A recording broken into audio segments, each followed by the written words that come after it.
Hello Garden Hello friends, I'm here with my friend Don who is shooting me to talk about the fall planting. Fall is not late time to plant your vegetables and herbs. You don't have to wait for the next spring, there is still plenty of time to get your vegetables matured and produce a good harvest, even over the late fall and early spring, early winter, sorry. Some of them you can get overwintered, by the way. For example, Swiss chard and kale might stay under the snow, being isolated, and then you can grab new sprouts in the spring. Today we are going to plant the following Swiss chard. We have three of them here, three plants, color varieties, colored ones. We have walking onions. These one were grown already in my garden. And we have pretty new shoots here. We are going to plant herbs, chives that are going to survive the winter. Thyme that is very kind of long-standing herb in every garden. And just to sweeten the taste, we're going to plant lemon balm as well. So let's start with Swiss chards. Falls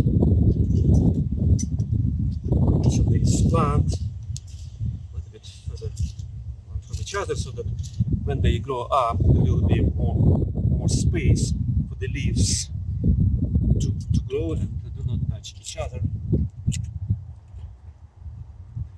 With the holes,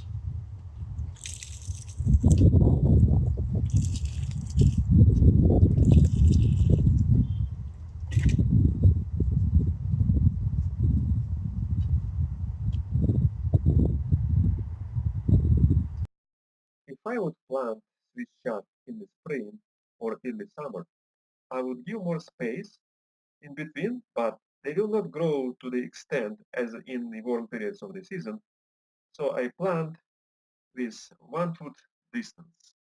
At this point, when I moved to planting walking onions, the wind has increased so badly that you wouldn't hear anything except the noise. So I decided to narrate over the video. The shallots I'm planting were previously grown actively in my garden for a while, and I have decided to settle them down in a row here. You can safely plant walking onions in the fall as they are quite hardy and tolerate temperatures down to 28 degrees Fahrenheit or -6 Celsius. And later on, you can protect onions from the freeze with temporary covers as burlap, tunnels, and row covers. Row coverings will keep the cold out while keeping the soil moist and warm. You cover your plants until the temperatures rise, and when it gets milder or if rain is predicted, you remove the protective covers. Here I am moving to planting walking onions from the small bulbs. I can't get tired of saying that the bulbs in ground will endure harsh winters with temperatures plummeting down to -24 Celsius or -11 Fahrenheit. They grow well in climate zones 3 to 9, so you won't be mistaken by planting them in advance before the winter. They will stay dormant under the snow, and you will see them first popping out in early spring. Make sure to set each bulb in the soil about 2 inch deep. The soil should be slightly moist and well drained. Plant them in full sunlight, but partial shade is okay too. They can be settled even in the winter as long as the ground is not frozen or covered with snow. However, fall is the optimal time to plant them so they can develop a strong root system and be ready for the good growth the following spring. On our next step, we move to the herbal garden. As you can see on this raised bed, all basils are pretty much finished, and we can reuse this space to plant the fall crops. Now we go with chives. Chives grow evergreen in mild winter regions, but die back and go dormant in cold winter areas. They will grow as perennials and spread themselves out from the seeds in your garden too. They will survive cold winter without cover or any protections. They grow all season long, no matter how many times you cut them back, and they bloom with the most amazing flowers. As other examples of the herbs that we can plant in the fall, I brought thyme and lemon balm. Lemon balm can live under 20 degrees Fahrenheit. When you settle this plant in the ground, not in a pot though, you can enjoy growing lemon balm all season long until the snow falls down, and cut back only if it starts to bloom or if you are ready to take apart the garden for the year. If you seem have no luck in gardening with herbs, or you're a beginner, definitely consider lemon balm as new addition to your herbal garden and do it in the fall. In this episode, I'm going to plant thyme. Thyme is a hardy perennial herb that grows as native in our climate zone 5. In areas where winters are super cold, thyme is considered semi-evergreen, meaning that the plant will retain some of its foliage during winter, however, not all of it. The secrets to successful overwintering for the thyme are good drainage and winter mulch. If your thyme has struggled all season long in a poorly draining soil and hasn't dried yet, plant it in a raised bed or improve drainage with compost. I was showing here that you can easily spread the area to grow thyme at the time of transplanting by layering down the branches and covering with soil. And if you want to learn more about growing your own herbs, click the link in description and check my herbal course. Now I'm moving to planting lemon balm here. You have to remember that lemon balm might become invasive if you allow blooms to grow into the seeds. This way, next year lemon balm might appear in quite unexpected places far from where original plant was located. You can leave lemon balm to overwinter outside, just cut all the stems back to the ground when the frost kills them, and you are done. Lemon balm needs a rest period in the winter. You can overwinter this plant indoors as well.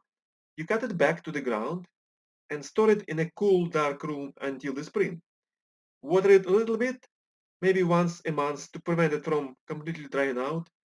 Bring the plant to a bright space again in March and start watering regularly. You will be pleased to watch how your lemon balm will start growing again in the spring. As I'm moving to planting chives here, I should mention that chives are hardy up to climate zone 3, and they will self-seed even in cold zones. That means once you start growing chives, you will have almost unlimited supply of plants. They will be coming up very early in the spring each year. And you know what? They are so hardy that will come up right through the snow. They will get frozen when the ground becomes hard, but will keep growing once weather warmed up again. In this raised bed, I have decided to plant chives in a row, so they grow in line with neighboring basils. Later on, it will be easy to cover them and extend their growing season further when they are in one line. That's why I divided them before spreading out and giving more space in between. As you can see, instead of being a single plant, chives are made up of clumps of tiny bulbs, and I do my best effort to separate small clumps of chives into the pieces. I gave about 2-3 inches of space in between the bulbs and in 2-inch depths. That's how I settle each one of them. If you would like to continue harvesting chives into the winter, you can cover them with polytunnel or a cold frame or even a sunny window sill indoors is fine when you bring the chives into the pot and then keep it indoors. It's possible to continue harvesting chives all winter, although this is by no means guaranteed. But at the very least, you should be able to extend your growing season by a couple of months. To extend the season longer, you can also freeze the leaves and just snap off what you need at any time. When I looked at the local weather stats, the first frost was predicted to hit the grounds within November 1st to 10th dates. So we were still had plenty of time to plant and grow cold-tolerant plants as kale, celery, celeriac, leeks, lettuce, garden peas, as well as root vegetables. I wanted to make specific note about root vegetables. You will help them to sustain harder times if you cover them with worms holding mulch, such as wood chips, straw, compost, or leaves. Then even when their leaves will be damaged by the frost, the roots will keep absorbing the nutrients from the soil. This way they will become juicy and crispy. And at the end, guys, I want to tell you, make sure to keep a close eye on the weather during your late fall growing season, and don't be afraid to plant as much as cold tolerant crops as possible. Thank you for watching from Garden How To.